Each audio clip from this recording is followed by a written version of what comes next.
Hi friends, எப்பயுமே வீட்டுக்கு திடீர்னு கெஸ்ட் வந்துட்டாலும் சரி, ஏதோ பூஜை, சாமிக்கு நெய்வேத்தியம் போடணும், இதனால நமக்கு டக்குன்னு நினைவுக்கு வர்றது ரவையை வச்சு கேசரி தான். பட் அந்த ரவையை வச்சு ஹல்வா எப்படி பண்ணலான்ட்டு ரொம்ப ஈஸியாக 10-15 நிமிஷத்தில் அதே மாதிரி கேசரி மாதிரியே டக்குன்னு பண்ணக்கூடிய ஒரு ஹல்வா பார்க்கலாம். நீங்கள் சொன்னா ஒளியே இது ரவையில் பண்ண ஹல்வான்றது கண்டிப்பாக யாருக்குமே தெரியாது. அவ்வளோ டேஸ்ட் நல்லா இருக்கும். மாக்கண்டி ஹல்வான்னு சொல்லி நார்த் இந்தியன் ஸ்டேட்டுக்காரங்களாம் நிறைய பண்ணுவாங்க. இது ஒரு பவுலில் 1 கப்பு ரவை எடுத்துக்கலாம். ரவையை வறுக்கலாம் வேண்டாம், ஜஸ்ட் அப்படியே போட்டுக்கோங்க. 2 கப்பு பால் விட்டுக்கலாம்.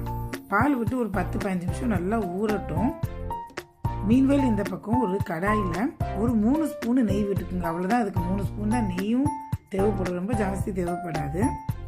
அது நல்லா கரைஞ்சி வரும்போது 1 கப்பு சுகர் போட்டுக்கலாம். சுகர் இதுவும் சேர்ந்து கேரமலைஸ் ஆகணும். இந்த சமயத்தில் ரொம்ப கொஞ்சம் பக்குவம் வேணும், இது மட்டும் கொஞ்சம் பார்த்துக்கோங்க.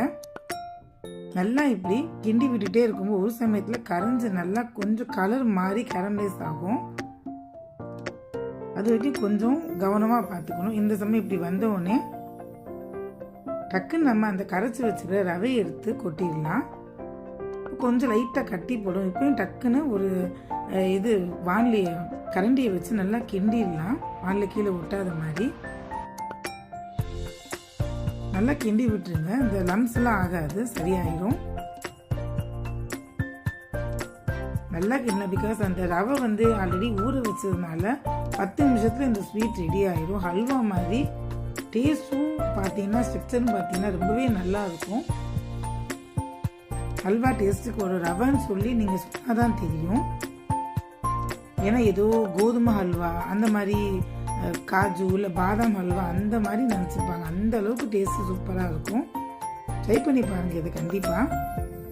அப்படியே கிண்டிகிட்டே இருக்கணும். ஒரு சமயத்தில் கொஞ்சம் ஏலக்காய் தூள் போட்டுக்கலாம். அது கலரும் தேவையில்லை, பிகாஸ் கேரமலைஸ் பண்ணனால அந்த கலரே பார்த்தீங்கன்னா ஹல்வா பதத்துக்கு இருக்கும்.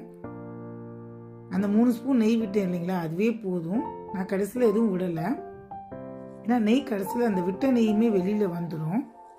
ஸோ ஜாஸ்தி பதம் பக்குவம் அந்த மாதிரி நெய் அதெல்லாம் எதுவுமே தேவை கிடையாது. 15 நிமிஷத்தில் பண்ணக்கூடிய ஈஸியான ஹல்வா அது.